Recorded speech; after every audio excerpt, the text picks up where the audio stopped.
Hi friends, வணக்கம். Welcome back to my channel. இன்னைக்கு வீடியோல நம்ம ஃபர்ஸ்ட் டிப் என்ன அப்படினு பார்க்கலாம். இந்த மாதிரி துணி காய போடுற கிளிப் வந்து நம்ம எல்லார் வீட்லயும் வச்சிருப்போம். ஸ்டீல்லையும் இருக்கும், இல்லனா அந்த மாதிரி பிளாஸ்டிக்ல கூட நம்ம வந்து வச்சு யூஸ் பண்ணிட்டு இருப்போம் இல்லையா? சோ அந்த மாதிரி வந்து ஒரு கிளிப் நான் எடுத்துர்க்கேன். அதுல வந்து பாத்தீங்கன்னா இந்த மாதிரி டபுள் சைடு டேப் வந்து எடுத்துர்க்கேன்.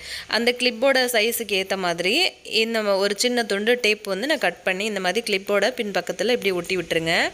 இதை வந்து நம்ம ரொம்ப சூப்பரான ஒரு ஆர்கனைசராக தான் யூஸ் பண்ணிக்க போகிறோம். இதை வந்து நம்ம எங்கே யூஸ் பண்ண போகிறோம் அப்படின்னு பார்த்தீங்கன்னா, நம்ம வந்து மிக்ஸி கிரைண்டர் இந்த மாதிரிலாம் வச்சுருப்போம்ல, அதோட வயரை வந்து கரெக்டான ஒரு இடத்துல வந்து சேஃபாக மாட்டி வைக்கிறதுக்காக தான் இந்த கிளிப்பு வந்து யூஸ் பண்ணிக்க போகிறோம். இப்போ வந்து பார்த்திங்கன்னா, நான் அந்த மிக்ஸி நான் வச்சுருக்கிற இடத்துல இந்த மாதிரி ஒட்டி வச்சுருக்கேன். கொஞ்சம் மேலே வந்து எடுத்து ஒட்டியிருக்கேன். இந்த மாதிரி பண்ணுறதுனால நம்மளோட மிக்ஸி கிரைண்டரோட வயர் வந்து கீழே அசிங்கமாக இருக்காது. ஸோ மேலே வந்து நம்ம சேஃபாக வந்து எடுத்து வைக்கிறதுக்கு ரொம்பவே ஈஸியாக இருக்கும். ஸோ கண்டிப்பாக இந்த டிப்பை வந்து உடனே கூட நீங்கள் ட்ரை பண்ணி பாருங்கள்.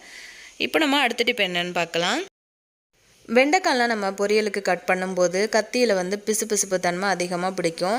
அதே மாதிரி கையிலையும் வந்து ஒரு மாதிரி ஒட்டிக்கும். ஸோ அந்த மாதிரி ஆகாமல் கையில் வந்து அந்த மாதிரி பிசுபிசுப்பு தன்மை இல்லாமல் கத்தியே நம்ம யூஸ் பண்ணாமல் எப்படி பொரியலுக்கு ரொம்ப மெல்லிஸாக வந்து இந்த வெண்டைக்காய்களை கட் பண்ணுறது அப்படிங்கிறத தான் பார்க்க போகிறோம்.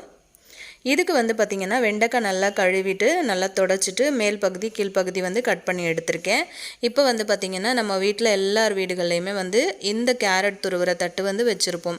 இதில் வந்து நம்ம பஜ்ஜிக்கு கூட உருளைக்கிழங்கு வாழைக்காயெல்லாம் நம்ம வந்து செய்வோம் இல்லையா? ஸோ அந்த இடத்துல வச்சுட்டு நம்ம எடுத்துருக்கிற வெண்டைக்காயை வந்து இந்த மாதிரி பண்ணிங்க அப்படின்னா, அதாவது இந்த நம்ம கேரட் துருவோம்ல அதே மாதிரி பண்ணிங்க அப்படின்னா நமக்கு வந்து வெண்டைக்காய் ரொம்ப சூப்பரான ஒரு சைஸில் பொரியலுக்கு ஈஸியாக நமக்கு ரெடி ஆகிடும். கையிலையும் நமக்கு வந்து அந்த பிசுபிசுப்பு தன்மை அதிகமாக ஒட்டாது. நம்ம கத்தியே யூஸ் பண்ணலை. உங்களுக்கு பார்க்கும்போதே தெரியும் வெண்டைக்காய் வந்து உடஞ்சும் போகலை, கரெக்டான ஒரு ஷேப்பில் நமக்கு வந்து கட் ஆகி வந்திருக்கு. இந்த மாதிரி நம்ம கத்தியில் கட் பண்ணவே முடியாது, ரொம்ப லேட் ஆகும். ஸோ பொரியலுக்கும் வந்து பார்த்திங்க அப்படின்னா ரொம்ப சூப்பராக இருக்கும். பாருங்கள், இந்த மாதிரி செய்கிறதுனால நம்மளோட பொரியல் வந்து ரொம்ப டேஸ்ட்டாகவும் இருக்கும். பார்த்திங்கன்னா தெரியும் உங்களுக்கு நான் எந்த ஷேப்பில் வந்து கட் பண்ணி எடுத்திருக்கேன் அப்படின்னு. இப்போ இதை வந்து நம்ம குட்டியாக ஒரு பொரியல் ரெசிபியோட பார்க்கலாம். பாருங்கள், இந்த மாதிரி சின்னதாக கட் பண்ணி இருக்கிறதுனால கொஞ்சம் அந்த பிசுபிசுப்பு தன்மை அதிகமாக இருக்கும். அதுக்காக ஒரு அரை மூடி மட்டும் எலுமிச்சம்பழத்தை பிழிஞ்சு விட்டுட்டிங்க அப்படின்னா அந்த பிசுபிசுப்பு தன்மை ஃபுல்லாகவே உங்களுக்கு வந்து போயிடும். அதுக்கப்புறம் வந்து பார்த்திங்கன்னா நார்மலாக நீங்கள் வந்து பொரியல் பண்ணுற மாதிரி பண்ணி எடுத்துக்கோங்க. ஒன்றோட ஒன்று ஒட்டாமல் நல்ல உதிரியாக வந்துடும் உங்களுக்கு கொஞ்சம் நேரத்தில். இப்போ நான் பொரியல் பண்ணிவிட்டு உங்ககிட்ட காட்டுறேன், எப்படி இருக்குது அப்படின்னு சொல்லுங்கள். பாருங்கள், பொரியலில் வந்து பார்த்திங்கன்னா வெண்டைக்காய் ஒன்றோட ஒன்று ஒட்டவே இல்லை, நல்ல உதிரியாக ரொம்ப சூப்பராக வந்திருக்கு. ரொம்ப சின்னதாக கட் பண்ணதுனால குழஞ்சி போயிடுமா இல்லைனா உடஞ்சி போயிடுமா அப்படின்னு கூட நீங்கள் வந்து நினைக்க வேண்டாம். ரொம்ப சூப்பராகவே வரும் உங்களுக்கு. பாருங்கள் எந்த அளவுக்கு வந்து பொரியல் ரெடியாகி வந்திருக்கு அப்படின்னு. இனிமேல் வெண்டைக்காய் கட் பண்ணும்போது கத்தி யூஸ் பண்ணாமல் இந்த மாதிரி ஒரு பீலர் வந்து யூஸ் பண்ணிக்கோங்க. இதை யூஸ் பண்ணி நம்ம நிறைய காய்கறிகள் கட் பண்ணலாம். அடுத்தடுத்த வீடியோக்கெல்லாம் நான் அதெல்லாம் ஷேர் பண்ணிக்கிறேன். இப்போ நம்ம அடுத்த டிப் என்னென்னு பார்க்கலாம்.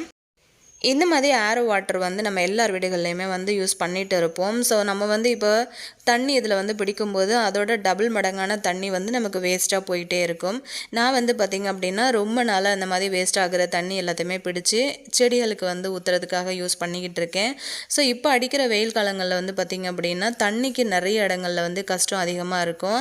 ஸோ அந்த மாதிரி இல்லாமல் நம்ம வந்து நார்மலாக டேப் வாட்டர் வந்து யூஸ் பண்ணாமல் இந்த மாதிரி வந்து வெளியே போகிற தண்ணியை நம்ம வந்து யூஸ் பண்ணிக்கிட்டோம் அப்படின்னா தண்ணியும் வந்து நம்ம வந்து சேவ் பண்ண முடியும்.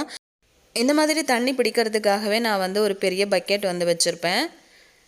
ஸோ அதில் வந்து வர்ற தண்ணியை நம்ம இந்த மாதிரியான விஷயங்களுக்கு வந்து யூஸ் பண்ணிக்கலாம். செடிகளுக்கு கொடுக்கலாம், வீடு துடைக்கலாம், பாத்திரம் கழுவலாம். நம்ம வச்சுருக்கிற பைக்கு ஸ்கூட்டி இந்த மாதிரியான பொருட்களை கூட நம்ம வந்து கழுவுறதுக்கு யூஸ் பண்ணிக்க முடியும்.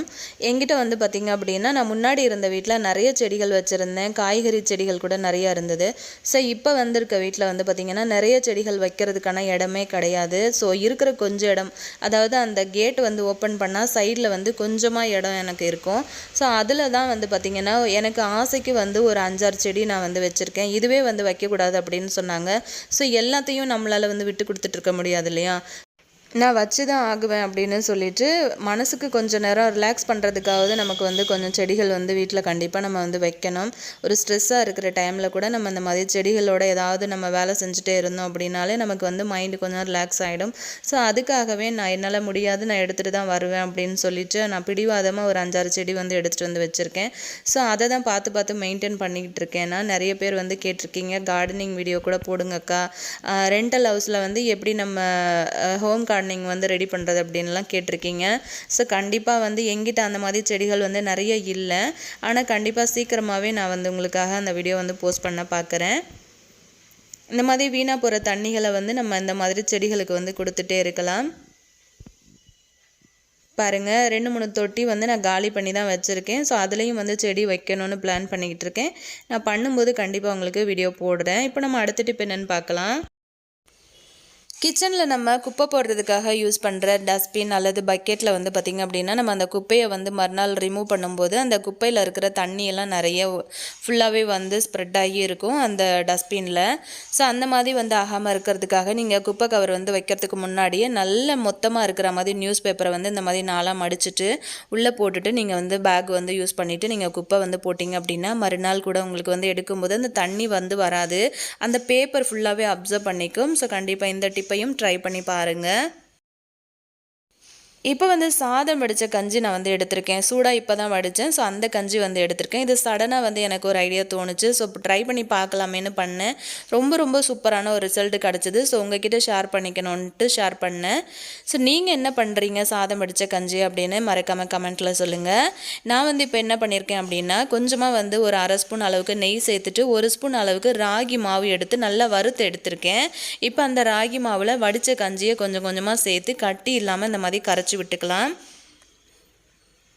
இந்த மாதிரி கரைச்சிட்டு இதை நம்ம வந்து தனியாக வச்சிடலாம். இப்போ நம்ம வடித்த கஞ்சியை அதே பேனில் வந்து சேர்த்துட்டு நம்ம கொதிக்க வைக்க போகிறோம். இப்போ தேவைப்படும் போது கொஞ்சமாக வந்து தண்ணி சேர்த்துக்கோங்க. உங்களுக்கு வந்து எத்தனை பேருக்காக நீங்கள் செய்கிறீங்களோ அந்த அளவுக்கு தண்ணி வந்து சேர்த்துக்கோங்க.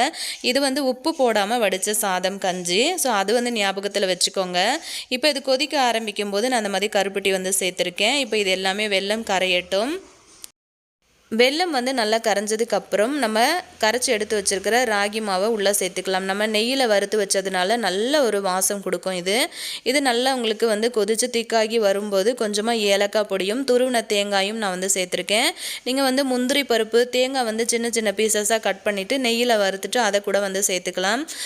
சட்டுன்னு வந்து நம்ம சமைச்சிட்டு இருக்கும்போதே சூப்பரான ஒரு ஹெல்த்தியான பாயசம் ரெசிபி, அதுவும் வடித்த கஞ்சியில் வந்து சூப்பராக ரெடி பண்ணி கொடுத்துடலாம். குடிக்கிறதுக்கு அவ்வளோ டேஸ்ட்டாக இருக்கும். ஸோ கண்டிப்பாக நீங்களும் வந்து ட்ரை பண்ணி பாருங்கள். இதே மாதிரி ஆல்ரெடி நம்ம சேனலில் நிறைய டிப்ஸ் வீடியோஸ் நான் வந்து போஸ்ட் பண்ணியிருக்கேன். ஸோ மறக்காமல் அதுவும் செக் பண்ணுங்கள். இந்த பாயசம் பார்த்திங்கன்னா நான் உப்பு போடாமல் வடித்த சாத கஞ்சியிலேருந்து தான் ரெடி பண்ணேன்.